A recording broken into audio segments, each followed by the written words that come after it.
پنجاب کے میدانی علاقے جب جھلسا دینے والی گرمی میں ڈوبے ہوتے ہیں تو کوہ سلیمان کی پہاڑیوں پر واقع ایک چھوٹا سا ٹھنڈا جنت نما مقام لوگوں کو اپنی طرف کھینچتا ہے۔ یہ ہے فورٹ منرو، اسے مقامی زبان میں تھالا بھی کہا جاتا ہے۔ یہ ضلع ڈیرہ غازی خان کی حدود میں واقع ہے۔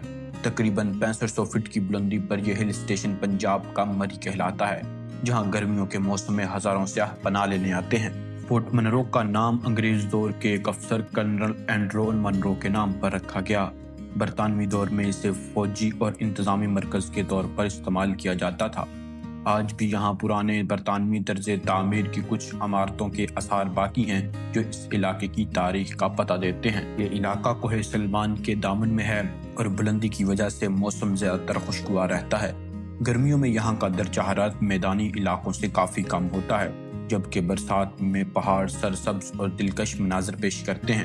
سردیوں میں ٹھنڈی ہوائیں اور قہر اس علاقے کو مزید پراسرار بنا دیتی ہیں۔ یہاں کی مقامی آبادی زیادہ تر قبائلی پس منظر رکھتی ہے۔ لیگاری قبیلہ خاص طور پر نمایاں ہے۔ ان کی زبان، لباس، روایات اور مہمان نوازی سیاحوں کو ایک منفرد تجربہ فراہم کرتی ہے۔ مقامی کھانے اور لوک موسیقی فورٹ منرو کی ثقافت کو اور بھی دلچسپ بناتے ہیں۔ یہاں حکومت پنجاب نے سیاحت کو فروغ دینے کے لیے سڑکوں، ریسٹ ہاؤسز اور دیگر سہولیات پر کام کیا۔ یہاں پہاڑی راستے اب بہتر اور پختہ ہو چکے ہیں۔ فورٹ منرو ڈیرہ غازی خان سے تقریباً 85 کلومیٹر کے فاصلے پر اور ملتان سے اس کا فاصلہ تقریباً 185 کلومیٹر ہے۔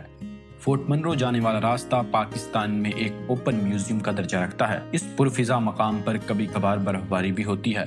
گرمیوں کے موسم میں جب جنوبی پنجاب میں سورج غضب کی گرمی برساتا ہے تو عوام ایک بڑی تعداد میں اس پرفضا اور ٹھنڈے تفریحی مقام کا رخ کرتی ہیں۔ فورٹ منرو میں اناری ہیل، جھیل پیالہ باغ اور فورٹ منرو کا بازار دیکھنے سے تعلق رکھتے ہیں۔ فورٹ منرو کے قریب کئی قدرتی اور تعمیراتی مقامات ہیں جنہیں سیاح ترجیح دیتے ہیں، جن میں سٹیل برج، وادی راستے، یکبئی ٹاپ، مبارکی ٹاپ، قدیم کونیل عمارتوں کے آثار بھی اس مقام کو دیکھنے کے قابل بناتے ہیں۔ حالیہ برسوں میں فورٹ منرو کی ترقی کے لیے متعدد منصوبے شروع کیے گئے۔ صوبائی حکومت نے سیاحتی سہولیات، سڑکوں کی بہتری اور انفراسٹرکچر کے بڑے پیکیج کا اعلان کیا تھا۔ فورٹ منرو قدرتی حسن، تاریخی پس منظر اور جغرافیائی اہمیت کے اعتبار سے جنوبی پنجاب کا ایک قیمتی حصہ ہے۔ مناسب پالیسی، مقامی شمولیت اور ماحولیاتی اقدامات کے ذریعے یہ علاقہ نہ صرف صوبائی سیاحت کا مرکز بن سکتا ہے بلکہ مقامی کمیونٹی کے لیے روزگار اور خوشحالی کا ذریعہ بھی بن سکتا ہے۔